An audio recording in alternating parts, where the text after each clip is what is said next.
alhamdulillah. Assalamu alaikum wa rahmatullahi ta'ala wa barakatuhu.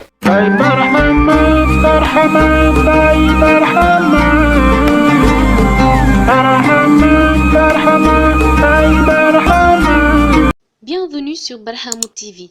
Si c'est votre première visite, abonnez-vous et activez la cloche de notification.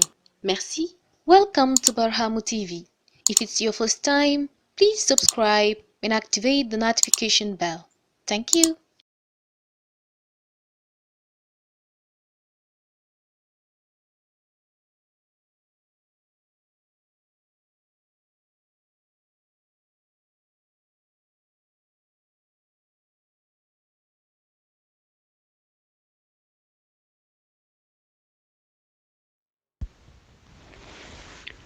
أعوذ بالله من الشيطان الرجيم بسم الله الرحمن الرحيم الحمد لله رب العالمين والصلاة والسلام على رسول الله.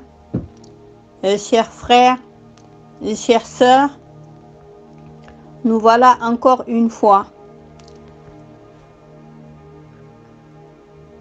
Profitez de la grâce divine d'être encore en vie et de pouvoir vous présenter votre émission, le récit de l'histoire des prophètes. Aujourd'hui, nous allons parler du prophète Ibrahim alayhi salam. Le prophète Ibrahim alayhi salam, appelé Khalilullah, l'ami intime de Dieu. Il joue un rôle essentiel dans la foi musulmane, l'islam se percevant comme une continuité de la foi de ce prophète. Et nous commémorons annuellement son sacrifice avec la fête de l'Aïd al-Adha. Nous lui devons la construction de la Kaaba et il apparaît dans 25 sourates. Nous allons voir ses réactions, ses actions auprès des siens, ainsi que les épreuves qu'il a subies, la place de ses épouses et ce que nous lui devons. Ibrahim, le confident, est né à Babylone, en Irak. Il partit plus tard avec son père vers le pays de Canaan, où se trouve Jérusalem, Baït el-Maqdis. Ils s'installèrent dans la ville de Haran. Les habitants de cette ville, les Canaanites, adoraient 7 étoiles. Durant leur prière, ils tournaient leur visage vers le nord. Depuis Nuh alayhi salam et ses enfants jusqu'à l'époque d'Ibrahim alayhi salam, il n'y eut point de peuple qui adora Allah, Dieu unique, sans rien lui associer. Ils ont toujours associé des idoles ou des étoiles à leurs croyances. Il en fit ainsi du peuple d'Ibrahim alayhi salam et de son père qui était plongé dans l'idolâtrie, le shirk, l'égarement et l'aberration. Le père d'Ibrahim alayhi salam fabriquait des statues de ses propres mains, puis les adorait et les vénérait. Le voyant ainsi, Ibrahim alayhi salam se mit à le conseiller avec beaucoup de douceur et de délicatesse, désirant ramener son père à la bienfaisance. Il lui dit, je cite dans la sourate 19, le verset 42, « Ô mon père, pourquoi adores-tu ce que tu n'entends rien, ne vois rien et ne sers de rien? Ô mon père, je crains que le châtiment d'Ar-Rahman, le clément, ne t'atteigne, car tu adores les statues, et ceux qui adorent les statues sont les alliés du diable. » Son père Azar lui répondit, « Si tu n'arrêtes pas, Ibrahim, de dénoncer les dieux auxquels je crois, nous allons te lapider avec des pierres jusqu'à la mort. D'ailleurs, je ne veux plus te voir à mes côtés. Va-t'en loin de moi. Je te déteste et je déteste ce que tu me racontes. » Entendant cela de la bouche de son père, Ibrahim alayhi salam en fut profondément désolé. Il lui dit, je ne te causerai aucun ennui, que la paix t'accompagne. Je prierai Allah afin qu'il te pardonne. Allah est bon avec moi, il entendra mes prières. Tu es mon père, je suis ton fils. Je serai toujours bon et obéissant avec toi. Je ne te désobéirai jamais, sauf si cela va à l'encontre des recommandations d'Allah. Dans ce cas, j'écouterai Allah avant toi, quand bien même je devrais endurer ta colère et ton courroux. Ibrahim alayhi salam quitta son père et s'en allant délivrer son message de vérité au peuple qui s'adonnait à l'idolâtrie, espérant à son fort intérieur qu'il sera écouté et suivi dans ses conseils.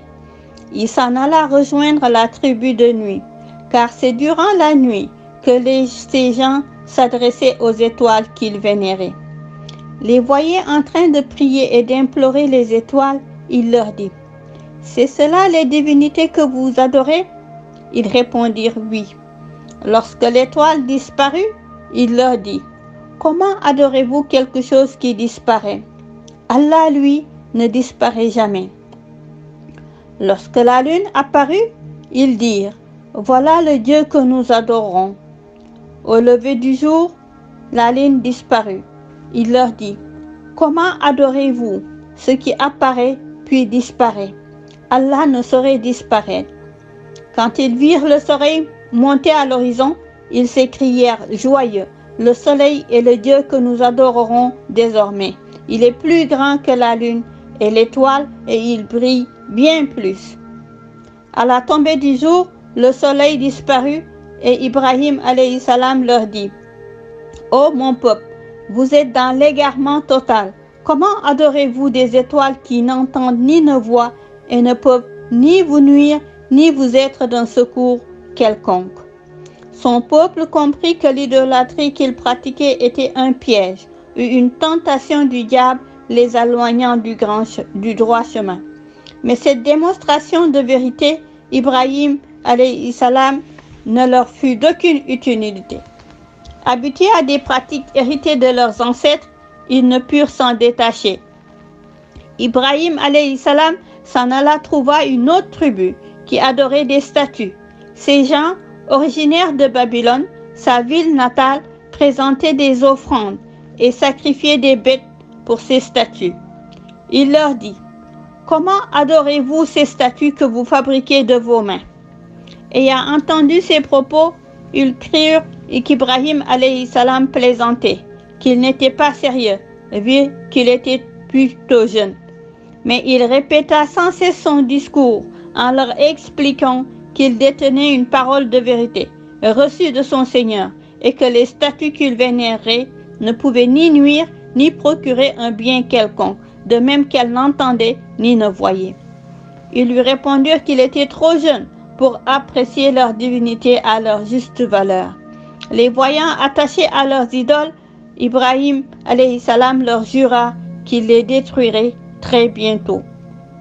Un jour, alors qu'il avait quitté le temple où se trouvaient les statues, Ibrahim alayhi salam s'y introduisit et interpella les idoles. « Ne mangez-vous pas comme nous? Pourquoi ne répondez-vous pas? » Il se mit à détruire les statues une à une. Il ne restait plus que la plus grande d'entre elles. Ibrahim alayhi salam accrocha sa hache au bras de cette statue épargnée. À leur retour, les gens de son peuple furent surpris par le spectacle des statues en miettes, à l'exception de la plus grande.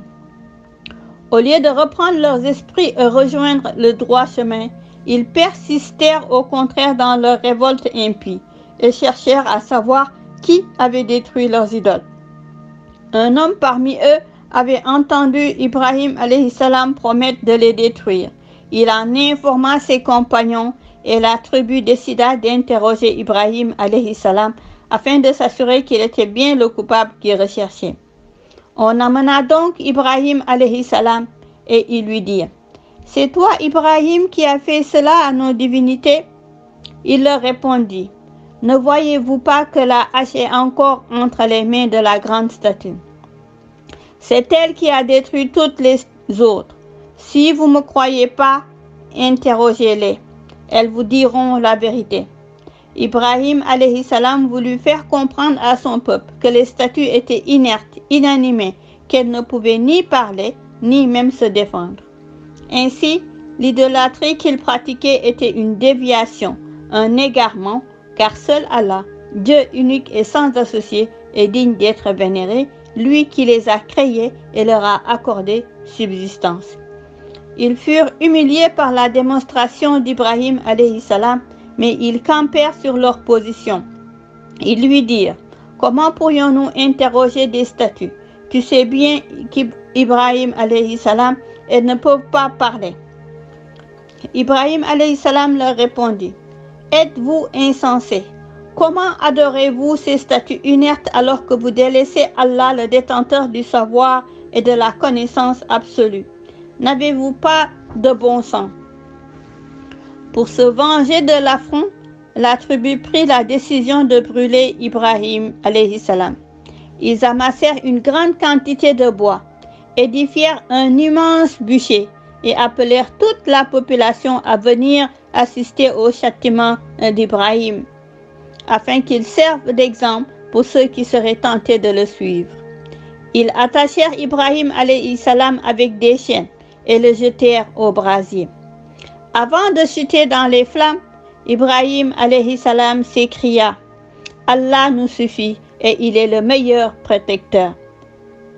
Une fois entre les flammes, Ibrahim alayhi salam ne ressentit aucune brûlure, ni aucune gêne. Les gens qui assistaient au spectacle n'en croyaient pas leurs yeux. Le feu avait épargné Ibrahim alayhi salam, car Allah avait répondu à son appel et à sa prière. Allah ordonna au feu. Sourate 21, verset 69. Nous avons alors ordonné au bûcher: sois fraîcheur et repos pour Ibrahim. Le feu se fit fraîcheur et ne brûla que les chaînes qui ligotaient Ibrahim alayhi salam. Une fois le feu éteint, le prophète sortit indemne et les témoins de la scène comprirent que le Dieu d'Ibrahim alayhi salam n'abandonnait pas les croyants fidèles et bienfaisants et que tout complot contre les gens de bien était voué à l'échec. Puis, Ibrahim alayhi salam se dirigea vers Namrud, un roi arrogant et violent. Lorsqu'il fut en sa présence, il lui dit: tu n'adores pas Allah qui t'a créé et t'a pourvu de ce royaume, lui qui fait vivre et mourir. Le roi lui répondit: je donne la vie et je donne la mort. Ibrahim alayhi salam dit: montre-moi comment tu donnes la vie et la mort. Le roi répondit: voici un homme condamné à mort. Je le gracie et je lui laisse la vie sauve. Par contre, voici un innocent à qui j'ôte la vie en le tuant. Ibrahim alayhi salam ne voulut pas suivre le roi dans un tel raisonnement et préféra lui donner un autre exemple. Allah fait lever le soleil à partir de l'Orient, fait-le surgir de l'Occident. Namrud ne sut que répondre et les gens comprirent que le roi n'avait aucun pouvoir en vérité et que seul Allah, le puissant, détient le pouvoir sur toutes choses. Sourate 2, verset 20. Car en vérité, Allah est omnipotent. Ibrahim alayhi salam quitta son peuple et s'en alla. En chemin, il s'adressa à Allah. Dans la sourate 2 toujours, le verset 260. Seigneur, montre-moi comment tu ressuscites les morts. Allah lui dit, toujours dans la même sourate et le même verset: n'y croirais-tu pas? Ibrahim alayhi salam répondit, toujours dans la même sourate et le même verset 260. Mais si, dit Ibrahim, je veux seulement en avoir le cœur net. Allah lui ordonna de prendre 4 oiseaux différents, de les égorger, puis de les couper en morceaux. Il lui demanda ensuite d'éparpiller les morceaux au loin sur la montagne. Puis Allah lui dit: maintenant, lance une prière pour que les morceaux se reconstituent tels qu'ils étaient à l'origine. Au bout d'un moment, les morceaux se mirent à sauter, reconstituant respectivement les oiseaux du départ. Voyant les oiseaux revivre à nouveau, Ibrahim alayhi salam s'écria: Je reconnais, Seigneur, que tu as pouvoir sur toutes choses. Alhamdulillah. Assalamu alaikum wa rahmatullahi ta'ala wa barakatuh. Ibrahim alayhi salam quitta une fois de plus son peuple impie, qui refusa d'écouter et de suivre son message, et partit avec sa femme Sarah et son neveu Lot alayhi salam vers le pays de Cham afin de se consacrer à l'adoration d'Allah, Dieu unique sans associé. Puis ils se rendirent en Égypte où le roi voulut s'emparer de Sarah, attiré par sa beauté. Mais Allah, par un effet de sa grâce, protégea la vertu de Sarah et l'honneur d'Ibrahim alayhi salam. Incommodé par toutes sortes de troubles physiques, le roi prit peur et laissa partir Ibrahim alayhi salam et sa femme et Lot, en leur donnant du bétail, des esclaves, des biens, ainsi qu'une servante Hajar. Ils revinrent au pays de Cham, c'est-à-dire la Palestine, et s'y établirent pour une longue période. Ibrahim, sa femme Sarah, qu'il aimait beaucoup, ainsi que leur servante Hajar, la copte égyptienne. Ibrahim alayhi salam demanda au Seigneur de lui assurer une descendance, car sa femme Sarah était stérile et ne pouvait donc lui donner d'enfants. Sarah elle-même était peinée, si bien qu'elle se résigna à demander à Ibrahim alayhi salam d'épouser la servante Hajar afin qu'il ait un enfant, ce qu'il fit. Hajar eut un garçon nommé Ismaël alayhi salam, mais Sarah fut prise de jalousie. Voyant cela, Ibrahim alayhi salam prit Hajar et son fils Ismaël et les installa au mont Faran à la Mecque. Les laissant là, Ibrahim alayhi salam s'apprêta à partir lorsque Hajar, inquiète, le questionna. Qui t'a ordonné de nous abandonner en ce lieu désert? Il lui répondit, c'est Allah qui me l'a ordonné. Elle lui dit, alors Allah sera avec nous et nous protégera. Il les laissa et pria Allah qu'il les protège. Allah ordonna à un ange de creuser un puits. Il s'agit du puits de Zamzam. Hajar se mit à boire de son eau. Un jour, des gens de Jur'um, du Yémen, vinrent à passer par ce lieu isolé. Voyant le puits Zamzam, ils firent venir le reste de leur population et s'installèrent en ce lieu qui était au départ dépourvu d'eau et de végétation. Ismaïl alayhi salam grandit en leur compagnie, apprenant l'arabe, et son père Ibrahim alayhi salam venait le voir de temps en temps. Quand Ismaël alayhi salam devint adulte, son père vint le trouver et lui dit, Allah m'a ordonné de construire une maison à sa gloire. Je voudrais que tu m'aides en cela. Ils se mirent alors à bâtir la Kaaba tout en invoquant le Seigneur. Toujours dans la sourate 2, le verset 127. Seigneur, puisses-tu agréer nos œuvres, tu es celui qui entend tout et sait tout. Allah, gloire à lui, voulut que cette maison soit un lieu de pèlerinage pour les fidèles, afin qu'ils témoignent leur reconnaissance au Seigneur pour tous les bienfaits. À ce jour, la Kaaba est le plus honoré des lieux saints dédiés à Allah dans le monde entier. Ismaël alayhi salam était un fils bon, obéissant envers son père Ibrahim alayhi salam, lequel en retour l'aimait profondément. Allah voulut soumettre Ibrahim alayhi salam, sa créature, à une épreuve très dure afin de lui permettre de s'approcher davantage de son Seigneur et d'élever encore plus son prestige. Allah savait qu'Ibrahim alayhi salam sortirait vainqueur et grandi de l'épreuve, car Ibrahim alayhi salam avait toujours manifesté envers son Seigneur une obéissance et une soumission sans faille.